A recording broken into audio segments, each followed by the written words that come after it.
नमस्कार.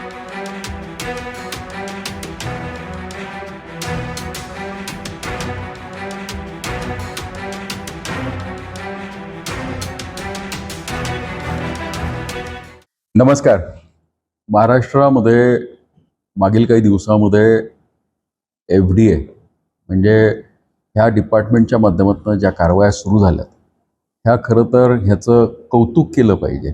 कारण मी मार्च 2025ला सभागृहामध्ये प्रश्न उपस्थित केला होता आणि प्रश्न उपस्थित करत असताना ज्या पद्धतीने आपण एक विनंती मी सरकारला केली होती की जे अधिकारी काम करत नाहीत अशांवरती शासन झालं पाहिजे. यावेळेस आपण शासन झालं पाहिजे म्हणतो, त्यावेळेस जे अधिकारी काम करतात अशांची प्रशंसा पण झाली पाहिजे, स्तुती पण झाली पाहिजे, या मताचा मी आहे. आणि ह्या कारवाया अतिशय महत्त्वाच्या आहेत. कारण जोपर्यंत पाठीवरती शाबासकीचा थाप मिळत नाही तोपर्यंत काम करणाऱ्याचा हुरूप वाढत नाही. त्यामुळे माझं ह्या संपूर्ण कारवायांना विशेष असं सर्वच अधिकाऱ्यांना समर्थन आहे. विनंती फक्त एकच आहे की माझा जो पूर्वीचा अनुभव आहे, मार्च 2025ला माझा प्रश्न हा मी चीज अॅनालॉग आणि पनीर हा प्रश्न ज्यावेळेस सभागृहात मांडला होता, अनेकांना चीज अॅनालॉग आणि पनीर नेमकं काय आहे हाही विषय माहिती नव्हता. त्यानंतर आपल्यासारख्या मीडियाने याला प्रसिद्धी दिली. सर्व मीडियाचे विशेष आभार मानतो, सर्व इन्फ्लुएन्सर्सचे विशेष आभार मानतो. प्रसिद्धी दिल्यामुळे हा प्रश्न महाराष्ट्रामध्ये चर्चेत आला आणि चर्चेत आल्यामुळे याची जनजागृती झाली. जनजागृतीचा फायदा असा झाला की त्याची सरसकट घरोघरी, म्हणजे आज आमच्या माता भगिनीसुद्धा चीज अॅनालॉग आणि पनीरची घरोघरी चर्चा करतात. पण मगाशी जसं म्हटलं की माझा अनुभव असा आहे की मार्च 2025ला प्रश्न स्वीकृत झाल्यानंतर काही कारवाया झाल्या होत्या.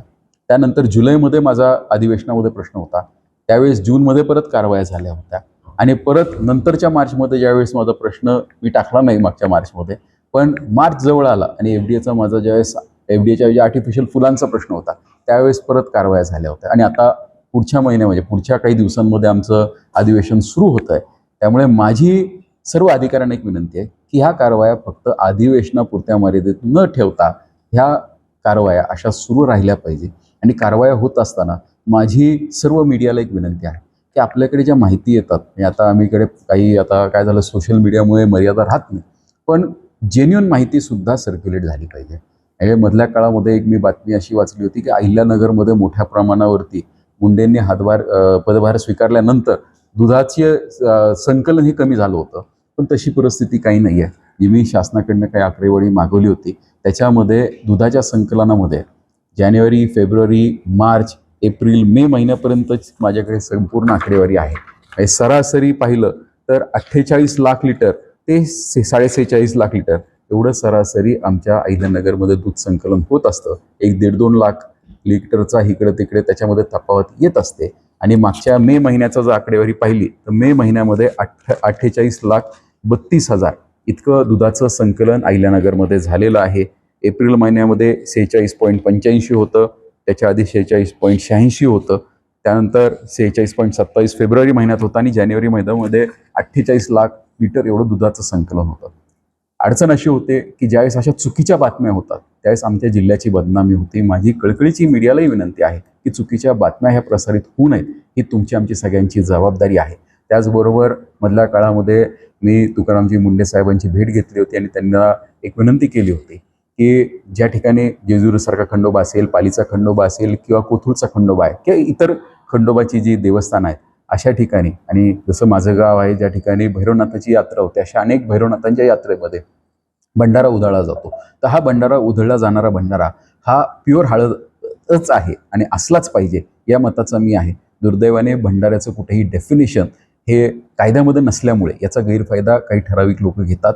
तर यामध्ये डेफिनेशन होणं गरजेचं आहे, याचं स्पष्टीकरण येणं गरजेचं आहे. आणि त्यांनी मला शब्द दिला आहे, अपेक्षा आहे की अधिवेशनाच्या आधी हे डेफिनेशन येईल आणि याची कारवाईसुद्धा सुरू होईल. कारण हा शेवटी आमच्या श्रद्धेचा विषय आहे आणि आमच्या श्रद्धेला कुठल्याही प्रकारे तडा जाता कामा नये. आणि माझी आपल्यामार्फत परत एकदा सर्व माध्यमांना एक विनंती आहे की आपण जे सांगतो की दुधावरती परिणाम झाला आहे, तर मुळात भेसळ ही दुधापेक्षा जास्त, म्हणजे दुधात 1-2-5%, 100% भेसळ आहे हे आम्ही नाकारत नाही किंवा मी नाकारत नाही. पण मोठी भेसळ ही दुधजन्य पदार्थ जे आहेत किंवा दुधाचे बाय प्रोडक्ट्स आहेत याच्यामध्ये आहे. त्यामध्ये प्रामुख्याने आता आपण पाहतो, मी तर सभागृहात ऑन रेकॉर्ड बोललेलो आहे की महाराष्ट्रामध्ये मिळणाऱ्या पनीरमध्ये 60 ते 70% पनीर हे आर्टिफिशियल आहे आणि ते आता सिद्धही व्हायला लागलेलं आहे. कारवाया सुरू झाल्या की आता पनीरचा तुटवडा जाणवायला लागला. पनीरची नवीन डिमांड कोणतीही तयार झाली नाही, पण ॲनालॉग चीज हे मिळायचं बंद झाल्यामुळे पनीरची डिमांड वाढलेली आहे, नॅचरल पनीरची डिमांड वाढलेली आहे. ही जनजागृती अशीच राहिली पाहिजे आणि हे तात्पुरता अवेअरनेस न राहता हा लॉंग टर्म राहिला पाहिजे. याचबरोबर खूप महत्त्वाचे विषय म्हणजे एक खव्याचा विषय आहे. या अलीकडच्या काळामध्ये आपण पाहतो स्वीट होम्समधनं जे पेढे मिळतात किंवा ज्या मिठाई मिळतात, हे पूर्वी आपण जे 10-20 वर्षापूर्वी, 10 जास्तही लांब नाही, 10-20 वर्षापूर्वी जे पेढे खायचो, पेढा घेतला तर हातात पेढा खाल्ल्यानंतर हातात कोणताही पदार्थ राहत नव्हता. पण एखाद्या स्वीट होममध्ये आपण गेलो आणि पेढा घेतला, पेढा तोंडात टाकला की हाताला तेल लागलेलं असतं. याचा अर्थ क्लिअर आहे, ज्या पेढ्याला हाताला तेल लागतं किंवा ज्या मिठाई घेतल्यानंतर हाताला तेल लागतं, ती मिठाई दुधापासून बनलेली नाही, दूधजन्य पदार्थापासूनही बनलेली नाही, ती प्युअर तेलापासून बनलेली मिठाई आहे. याची सुद्धा जनजागृती झाली पाहिजे. माझी FDA अधिकाऱ्यांना विनंती आहे, आता आपण ॲक्शन मोडवरती आलेला आहात, तर ह्या सुद्धा ॲक्शन्स घेतल्या पाहिजेत. काही ठिकाणी आज आंदोलन होतात की तुम्ही श्रद्धेला हात घालताय, पण माझा सुद्धा यावेळेसचा प्रश्न सभागृहामध्ये आहे की जो प्रसाद मिळतो, हा प्रसाद आमच्यासाठी खूप भावनिक आहे. हा प्रसाद आमच्यासाठी श्रद्धेचा भाग आहे. त्यामुळे आमची श्रद्धेला कुठे तडा जाणार नाही, याची विनंती आपण म्हणजे मीडियाने जर पुढाकार घेतला तर मला खात्री आहे मीडियाने ॲनालॉग चीज आणि पनीर याला जास्तीत जास्त महत्त्व दिलं होतं आणि हे महत्त्व दिल्यामुळे आणि प्रसिद्धी दिल्यामुळे या प्रश्नाला कुठेतरी हा ऐरणीवर असणारा प्रश्न हा सर्वसामान्यांच्या चर्चेमध्ये आला. त्याच पद्धतीने प्रसाद असेल किंवा वेगवेगळे पदार्थ असतील, स्वीट होम मध्ये मिळणारे वेगवेगळे पदार्थ आहेत, याच्यावरती सुद्धा FDAने तात्काळ ॲक्शन घेतली पाहिजे आणि घेईल अशी अपेक्षा व्यक्त करतो. धन्यवाद.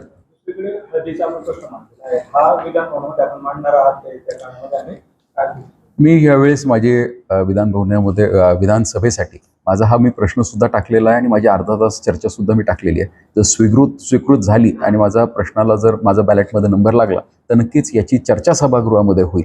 पण जर मीडियाने हा प्रश्न विचारला, कारण प्रत्येक गोष्ट ही सभागृहातच चर्चा झाली पाहिजे असं नाही, जर आपण सुद्धा त्याचं विश्लेषण केलं तर मला खात्री आहे की तो प्रश्न सभागृहापर्यंतही चर्चेला जायची गरज पडणार नाही, तो हितच निकाली लागू शकतो.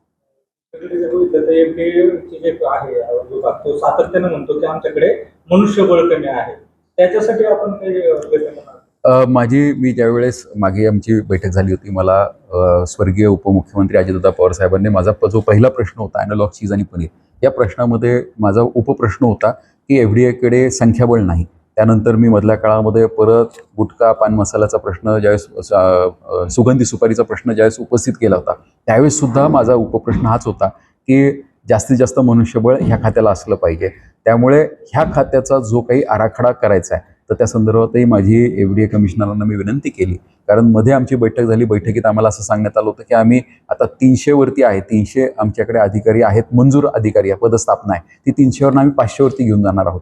पण कॅगचा जो रिपोर्ट आहे, कॅगच्या रिपोर्टनुसार राज्यामध्ये रजिस्टर्ड, मी नॉन रजिस्टर्ड म्हणत नाही, रजिस्टर्ड 11 लाख आस्थापना आहेत, ज्याच्यामध्ये रेस्टॉरंट्स येतात, डेअरी इंडस्ट्रीज येतात, बिझनेसेस येतात, ज्यांचा खाद्यपदार्थांशी आणि औषधाशी संबंध आहेत. अशा सगळ्या आस्थापना ह्या 11 लाख आहेत आणि कॅगचा रिपोर्ट असं म्हणतो की 1000 आस्थापनेच्या मागे एक अधिकारी असणं गरजेचं आहे. म्हणजे FDAला आजच्या तारखेला कमीत कमी 1100 अधिकाऱ्यांची गरज आहे. त्यामुळे माझी विनंती ही आयुक्तांना अशी आहे की आपण प्रस्ताव पाठवताना 500चा न पाठवता तो संपूर्ण कॅगच्या रिपोर्टचा आधार घेऊन 1100 अधिकाऱ्यांचा रिपोर्ट पाठवा. त्याचा पाठपुरावा आम्ही करू. आणि खरं तर मी आपल्यामार्फत म्हणजे आज ह्या प्रेसच्या मार्फत राज्याचे मुख्यमंत्री आदरणीय देवेंद्रजी फडणवीस साहेबांचे विशेष आभार असे मानेल की त्यांनी सक्षम अधिकारी ह्या डिपार्टमेंटला दिलेला आहे.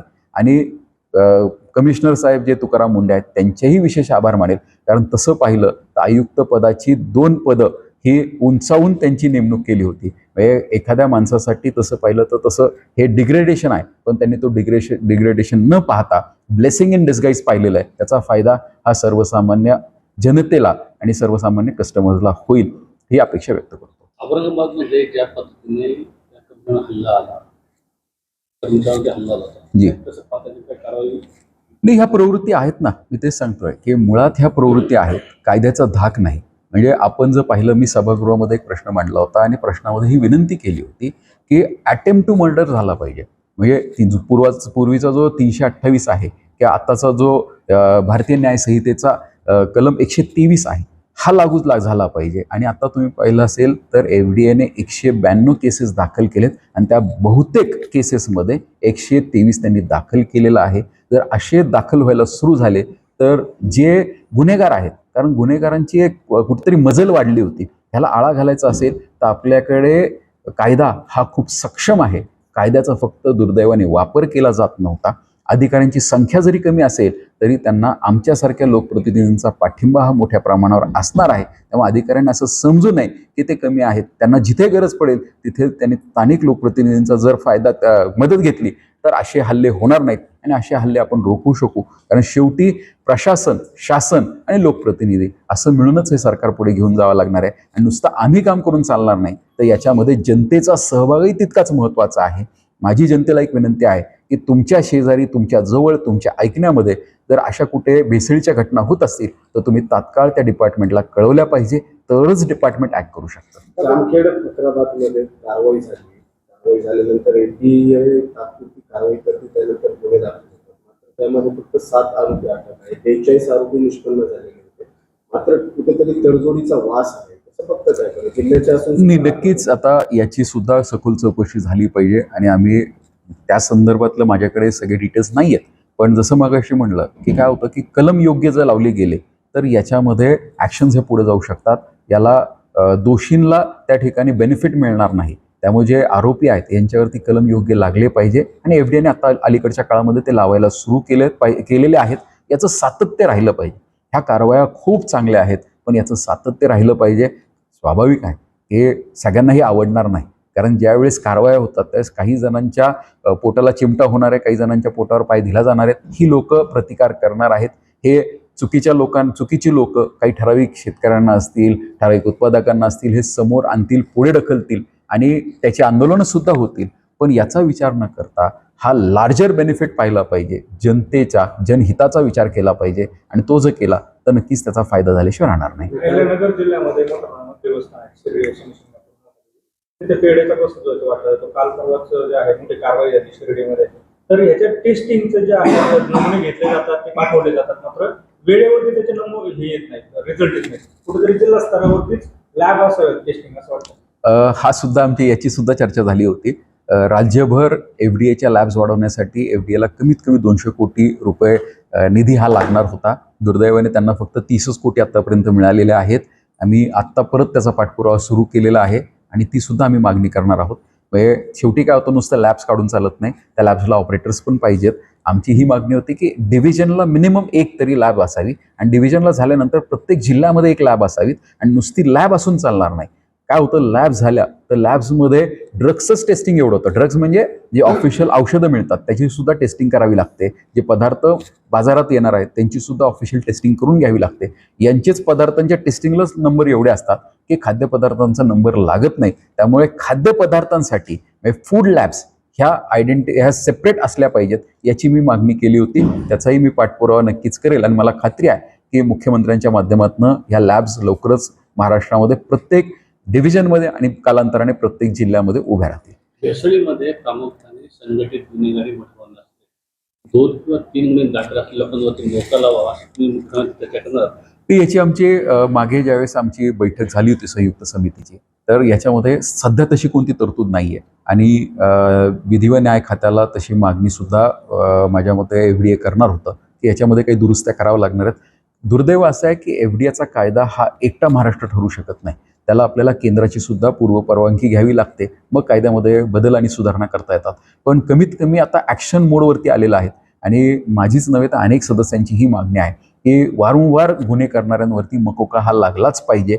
आणि मकोका लागत असताना आम्ही नवीन एक मागणी सरकारकडे ही करणार आहोत की ज्या स्थळावरती गुन्हा झालेला आहे, समजा एखादी संकलन केंद्र असेल किंवा एखादा ठिकाण असेल, एखाद्या घरामध्ये आर्टिफिशियल पनीर हे बनवलं जातं, एखाद्या दुकानामध्ये आर्टिफिशियल पनीर बनवलं जातं, त्या ठिकाणी गुन्हा झाल्यानंतर त्या सेम आस्थापनेमध्ये कोणताही पदार्थ बनणार नाही याची खबरदारी सरकारने घेतली पाहिजे आणि त्या सेम ठिकाणी त्याला जिओ टॅगिंग करून त्या ठिकाणी परत नव्याने फूड प्रोडक्शनचं परमिशन दिली गेली नाही पाहिजे, या मताचे आम्ही आहोत. कारण अनेकदा आम्ही पाहतो काही लोक परवानगी घेतात. आता अडचण कशी होते, ज्यावेळेस तपासण्या सुरू होतात ज्यांच्याकडे परवानगी आहे त्यांच्या तपासण्या केल्या जातात, पण मुळात डुप्लिकेट करणारे की आर्टिफिशियल की अॅनालॉग चीज विकणारी लोक हे परवानगी घेतच नाही.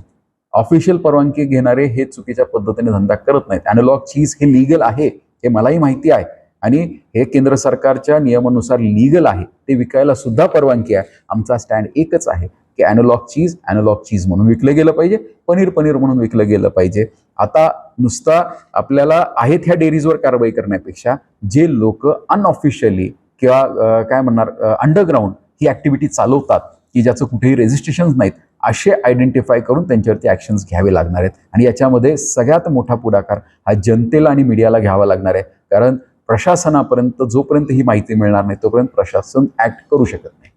FDA संदर्भात आपण चौकशी केली, मात्र कधी पोलीस प्रशासनाची भूमिका संशयास्पद काही प्रमाणात असल्यामुळे त्याच्या संदर्भात आपण काय ठोस भूमिका? आणि मुळात काय होतं की ज्यावेळेस आपण खाद्यपदार्थ असतील किंवा गुटख्याच्या कारवाया असतात ह्या सगळ्या करायच्या असतील आणि ह्याला जर लिगल स्टँडिंग पाहिजे असेल तर ही जॉईंट कारवाई करणं अपेक्षित असतं, ज्याच्यामध्ये FDA आणि पोलीसचे अधिकारी हे दोन्ही एकत्र पाहिजे. आणि जसं आपण चर्चा केली की अधिकाऱ्यांच्या कमतरतेमुळे या लॅकुनाचा मधला जो गॅप आहे याचा फायदा ठराविक आरोपी हे घेतात.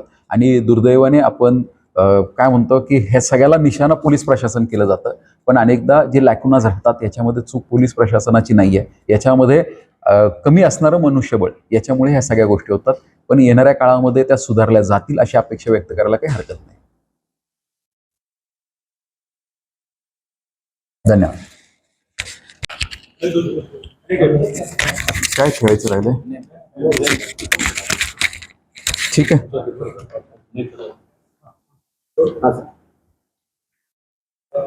काय हे जे नॉर्म्स आहेत तर हे ग्राहकाला कसे समजतील, त्यांनी नेमके काय केलं? नाही, माझी सर्व ग्राहकांना एक विनंती आहे की आपण कोणतेही प्रोडक्ट घेताना, मग तुम्ही घरच्या कामासाठी घेत असाल, घरच्या वापरासाठी घेत असाल किंवा लहान मुलांसाठी घेत असाल, आपण एक गोष्ट करू शकतो ज्याच्यामुळे ह्या सगळ्या गोष्टींना आळा बसू शकतो, तो म्हणजे लेबल रिडिंग.